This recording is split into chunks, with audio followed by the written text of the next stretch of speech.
Ahoj! Dnes sa opäť vyberieme do kúpeľného mesta Trenčianske Teplice a pôjdeme sa spolu pozrieť na liečebný dom Lipa.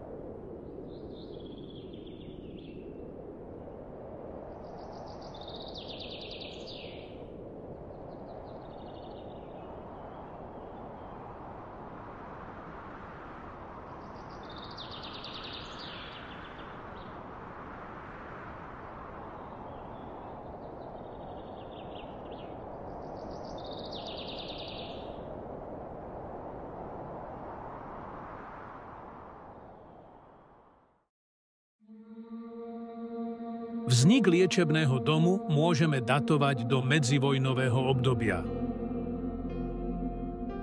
V roku 1932 ho dala zriadiť nemocenská poisťovňa verejných zamestnancov ako liečebný dom.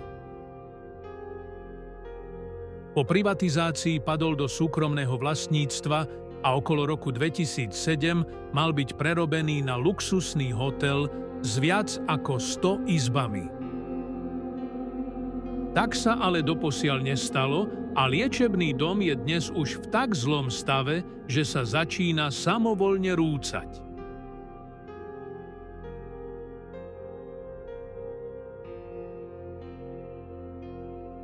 Deravá strecha, cez ktorú dnu zateká, sa na stave značne podpísala. Niektoré miestnosti sú úplne prepadnuté a ani na horných chodbách to nevyzerá už moc bezpečne.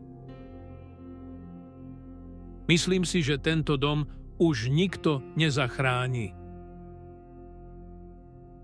O pár rokov sa budova samovoľne úplne zrúti a ostane tu len kopa sutín, ktoré budú ako trň v oku v peknom kúpeľnom meste.